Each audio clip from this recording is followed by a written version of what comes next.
Bienvenidos al séptimo estudio en este primer nivel de instrucción bíblica básica. Ya en la recta final de esta serie estaremos tocando temas importantes como el bautismo, la Santa Cena y la administración de la vida. Pero comenzamos con el tema del bautismo. Jesús dijo, el que crea y sea bautizado será salvo, pero el que no crea será condenado. El bautismo, junto con la Santa Cena o comunión, es uno de los dos ritos establecidos por Jesucristo. En algunas iglesias cristianas evangélicas preferimos llamarles ordenanzas y no sacramentos. La importancia de la enseñanza del bautismo la vemos en que desde el mismísimo inicio de la iglesia, el bautismo es parte de la experiencia de conversión, de la decisión de abandonar la vida pasada y de seguir la que Dios establece en Jesucristo. La importancia del bautismo también la vemos en el hecho de que el mismo Jesús se bautizó. Aunque no había pecado en él, él fue bautizado por Juan el Bautista. Cuando Juan el Bautista protesta sobre esto y no quiere bautizarlo, Jesús le dice que hay que hacerlo porque nos conviene cumplir con lo que es justo. Y de esa manera deja el ejemplo establecido. No solamente vemos que Jesús mismo fue bautizado, sino que en el libro de los Hechos, que narra los primeros años de la historia de la iglesia cristiana, el bautismo seguía inmediatamente a la conversión. La gente se convertía e inmediatamente era bautizada. Ahora, ¿qué es el bautismo exactamente? Pues para los cristianos, de acuerdo a la enseñanza bíblica, es un acto sencillo de obediencia que pública y visiblemente nos identifica con el resto de las personas que siguen a Jesucristo, o sea, con su iglesia.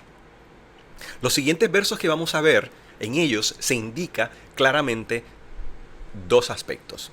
Primero, quién debe bautizarse y segundo, cuándo debe bautizarse un creyente. Estos son los versos. Primero, el que vimos ya, el que crea y sea bautizado será salvo, pero el que no crea será condenado.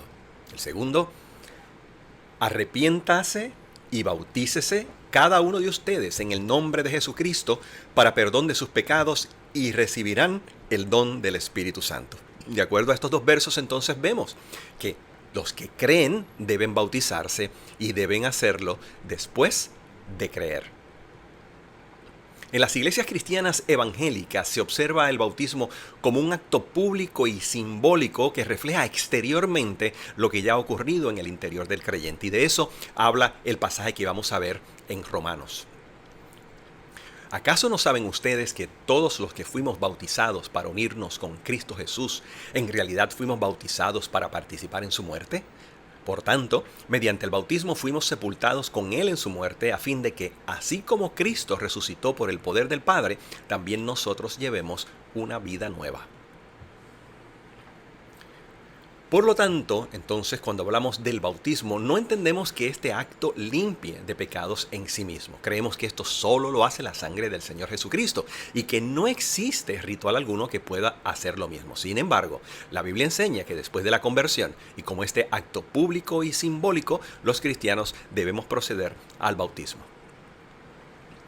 Y lo que sucede es, según este pasaje de Romanos, que en el bautismo representamos lo que ya ocurrió en nuestra vida, nuestra muerte al pecado y nuestra resurrección con Cristo a una nueva vida. Este simbolismo es una de las razones por las cuales la mayoría de las iglesias cristianas protestantes optamos por un bautismo por inmersión, o sea, sumergiendo completamente la persona. Hay otra razón más que no vamos a estudiar en este momento, pero es que la palabra griega que se traduce como bautismo implica el hecho de que el sujeto bautizado está sumergido. En el bautismo, repito, representamos lo que ya ocurrió en nuestra vida, nuestra muerte al pecado y nuestra resurrección con Cristo a una nueva vida. El bautismo propiamente no nos limpia, pero sí representa el evento de nuestra muerte al pecado y de nuestra resurrección, todo esto con Cristo y en Cristo a una nueva vida. La otra directriz específica que observamos respecto a la práctica del bautismo es lo que se llama la fórmula bautismal. Esto lo único que significa es que, como dijo Jesús en Mateo 28, bautizaremos en el nombre del Padre y del Hijo y del Espíritu Santo. Debemos recordar que a pesar de eso, sin embargo, en ellos observamos al menos una ocasión en que se bautiza solamente en el nombre de Jesús.